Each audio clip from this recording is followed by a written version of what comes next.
সরকারকে অবশ্যই এটার দায়ভার নিতে হবে।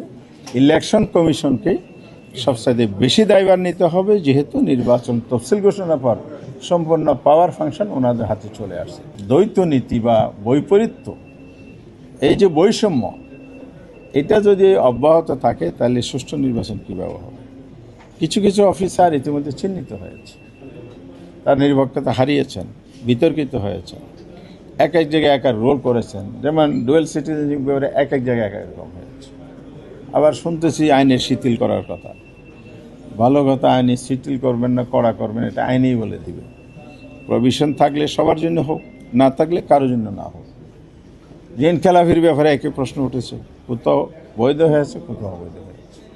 আর আমিও তো এটার শিকার, আপনারা সকলে জানেন। তবে আপিলের মাধ্যমে ফিরে পেয়েছি প্রার্থীতা, এটা ভিন্ন কথা।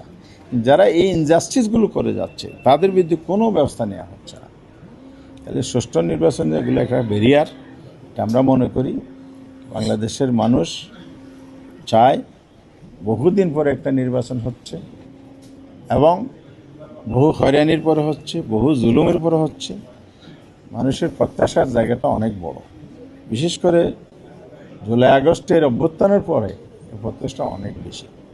তো সরকার বারবার সুন্দর সুন্দর কথা বলছে, ফিল্ড লেভেলে কিন্তু কার্যকরিতা আমরা সেভাবে লক্ষ্য করছি না। আজকে আপনাদের মাধ্যমে আমরা দেশের সরকার, নির্বাচন কমিশন সবাইকে আহ্বান জানাবো, আসুন আমরা সবাই মিলে একটি সুন্দর নির্বাচন করি। সুন্দর নির্বাচনে যেরকম পরিবেশ নিশ্চিত করা দরকার, এখানে আপনারা উদ্যোগী হন, কার্যকর পদক্ষেপ নেন। রাজনৈতিক দল হিসাবে, সহযোগী শক্তি হিসাবে আমরা আপনাদের পাশে আছি। যদি আইনের ব্যর্থ ঘটায়, একতরফাভাবে যদি সব করতে যান, সেই ক্ষেত্রে কিন্তু আমরা আমাদের দায়িত্ব পালন করতে বাধ্য হব। আমরা যে রাজনৈতিক শক্তি, রাজনৈতিক ঐক্যমতের যে আমরা সমঝোতার ইলেকশনে যাচ্ছে অনেকগুলো দল, সেখান থেকে আমাদেরকে অবশ্যই ভাবতে হবে এই ইলেকশনে আমরা আপনাদেরকে কতটুকু কোঅপারেট করতে পারবো। এটা প্রশ্ন দেখা আসবে আপনাদের সামনে, দেশের সামনে, জাতির সামনে। সরকারকে অবশ্যই এটার দায়ভার নিতে হবে। ইলেকশন কমিশনকে সবচাইতে বেশি দায়ভার নিতে হবে, যেহেতু নির্বাচন তফসিল ঘোষণার পর সম্পূর্ণ পাওয়ার ফাংশন ওনাদের হাতে চলে আসছে।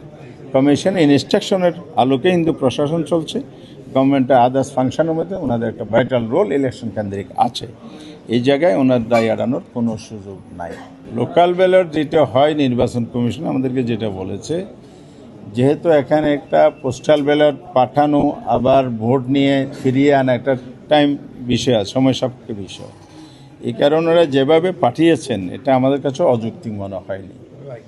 আর লোকালটা হলো তো আগের দিন পাঠায়, এটা সমস্যা হয় না, পর্যাপ্ত সময় পাওয়া যায়।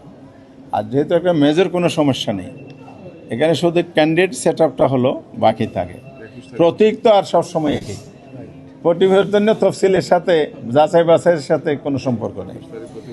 এই জন্য আপনার প্রতীক বরাদ্দ, যেহেতু ওনারা প্রতীকের ব্যালট পাঠিয়ে দিয়েছেন, এরপরে আমরাও ভোটারদেরকে যখন ক্যাম্পেইন করি তখন বলি 20 তারিখের মধ্যে এগুলো চূড়ান্ত হবে, 21 তারিখ প্রতীক বরাদ্দ হবে, 22 তারিখ ক্যাম্পেইন হবে।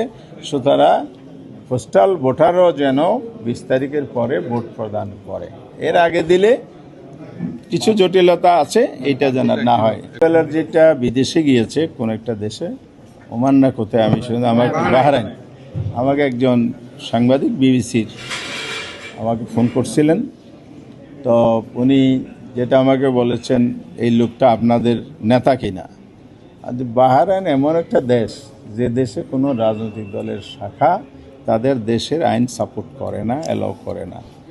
2 নম্বর হচ্ছে বাংলাদেশের নির্বাচনী আইন আরপি অনুযায়ী রাজনৈতিক দলের নিবন্ধনের যে শর্তাবলী আছে, বিদেশের রাজনৈতিক দলের কোনো শাখা থাকতে পারবে না। আইনের প্রতি শ্রদ্ধাশীল হিসাবে আমরা অলওয়েজ এটা মেনটেন করেছি। যদিও মিডিয়াতে বিভিন্ন দেশের বিভিন্ন দলের শাখা আমরা দেখি, এ ব্যাপারে কোনো পদক্ষেপ নাই। যেখানে আমার দলের কমিটি নাই, রাজনৈতিক নেতা হওয়ার তো প্রশ্নই ওঠে না। সে উদুরপিন্দি ভোজের গাড়ি চালানোর কোনো সুযোগ। পোস্টাল ব্যালট এইটা প্রবাসীদের ভোটাধিকার আমরা নিয়ে এসেছি কেন? ভোট দেওয়ার জন্যই তো। ব্যালট ছাড়া কি ভোট হবে? তা আপনি এদেশে ভোট দেবেন, ব্যালট নেবেন, তাইলে ওরা দেশের নাগরিক আপনি স্বীকার করেন না, তাইলে আপনি এই দাবির প্রশ্ন তুলবেন কেন? এটা অযৌক্তিক দাবি। গুড লাক পেনের সফট অয়েল বেসড ইঙ্ক দেয় নিখুঁত লেখার আত্মবিশ্বাস। Good luck pen, make your lakh.